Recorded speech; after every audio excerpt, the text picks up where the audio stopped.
MLA Palla రాజేశ్వరరెడ్డిపై Janagama DCC అధ్యక్షురాలు లాకావత్ ధన్వతి మండిపడ్డారు. కాంగ్రెస్ నాయకులందరూ కలిసి జనగామ జిల్లా కోసం ఉద్యమం చేసి సాధించుకున్నామని తెలియజేశారు.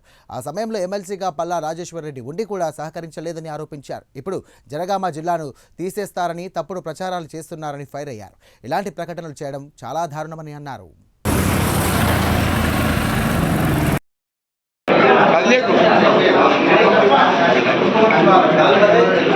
ఎన్నికలలో జనగామ ప్రజలను రేట్లో కానివ్వండి, ప్రెస్ మీట్లలో కానివ్వండి, ఏ ఒక్కరోజు కూడా జనగామ జిల్లా గురించి మాట్లాడిన సందర్భాలు లేవు. మీడియాలో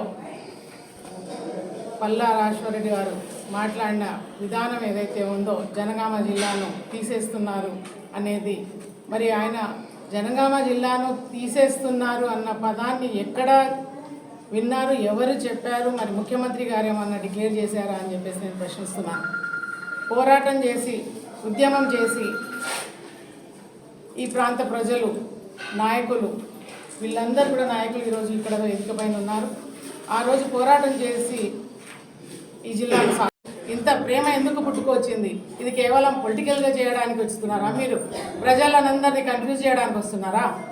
మీరు చేసే కన్ఫ్యూజన్ జనగామ జిల్లా ప్రజలు ఎవరు కూడా మిమ్మల్ని సపోర్ట్ చేయరని చెప్పేసి సభాముఖంగా తెలియజేస్తున్నారు.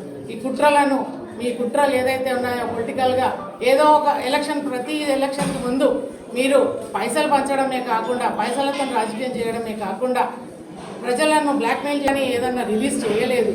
కానీ ఎవరిదో ఏదో మాట విని పల్లా మాత్రం జనగాం అని అంటున్నారు. జనగాంకి ఎలాంటి దోకా లేదు. జనగాంని టచ్ చేస్తే మాత్రం ఊరుకునేది లేదు. ఉద్యమం మళ్ళీ కూడా స్టార్ట్ అవుతుంది అని చెప్పేసి తెలియజేస్తున్నాం. జనగాంను మాత్రం ఎవరు కూడా ముట్టుకోరు. దయచేసి జనగాం ప్రజలందరికీ నేను కోరుతున్నాను, జనగాం ఇంకా కూడా డెవలప్ చేయడానికి, ఇంకా పెద్దగా చేయడానికే ప్రయత్నం చేస్తారు కానీ జిల్లాను మాత్రం తీసివేయరు.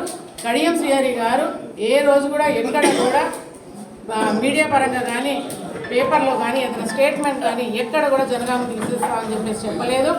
ఇది కావాలని వారి మీద కక్ష సాధింపుతోని వారిని డ్యామేజ్ చేయాలనే ఉద్దేశంతో ఇది కుట్ర పన్నుతున్నారు పల్లా గారు. కాబట్టి పల్లా గారు మీరు ఏదైతే చేస్తున్నారో ఇవేవి కూడా మేము మీ ఆటలు సాగకుండా చేస్తాము.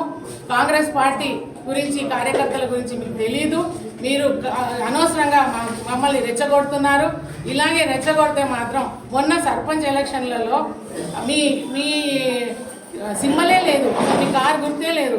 ఆ గెలిచిన సర్పంచ్లందరూ మీ సర్పంచ్లన్నీ బ్లాక్మెయిల్ చేసేసి మీరు ఏదైతే గెలుచుకున్నారో డబ్బుల రాజకీయం చేసి అదే రిజల్ట్ నెక్స్ట్ రాబో మున్సిపాలిటీ ఎలక్షన్లలో, ఎంపీటీసీ, జెడ్పీటీసీ ఎలక్షన్లలో వస్తాయని అనుకుంటున్నారు కావచ్చు. కానీ అలాంటిది ఏమీ లేదు. మీకు కంటోన్మెంట్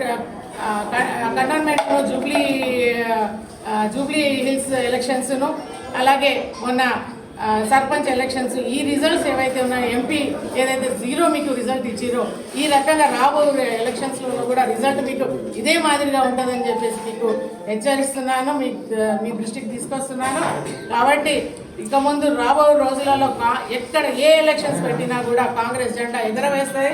మేము తప్పకుండా అదే ప్లాన్తో మేము ముందుకు వెళ్తున్నాము, ప్రజల్లోకి వెళ్తాము, ప్రజల దృష్టికి తీసుకెళ్తాం. మా ముఖ్యమంత్రి గారు ఒకటే అన్నారు, జిల్లాలు ఏవి కూడా తీయము, జిల్లాలు తీసే ముందు ఒక కమిషన్ ఏర్పాటు చేస్తాము. రిటైర్డ్ జడ్జి గారితో వారితో సంప్రదించి మాట్లాడి ప్రజల్లోకి వెళ్ళి ఒక 6 నెలలు అభిప్రాయ సేకరణ చేసి ఆ తర్వాత నిర్ణయాలు తీసుకుంటా. ఎలాంటి నిర్ణయాలు? అడ్మినిస్ట్రేషన్లో డెవలప్మెంట్కు అక్కడికి వచ్చే కార్యక్రమాలు డెవలప్మెంట్ కోసం తీసుకుంటాం. కానీ ఎవరో లీడర్ల కోసం, వాళ్ళ సెల్ఫ్ దానికోసం అని చెప్పేసి జిల్లాలను ఏర్పాటు చేయడం, తీయడం, వేయడం అనేది మాత్రం జరగదని చెప్పేసి ముఖ్యమంత్రి గారు క్లియర్ కట్గా చెప్పారు. కాబట్టి ఇంకోసారి జిల్లా గురించి మీరు మాట ఎత్తితే మాత్రం మర్యాద ఉండదని చెప్పేసి నేను హెచ్చరిస్తున్నాను.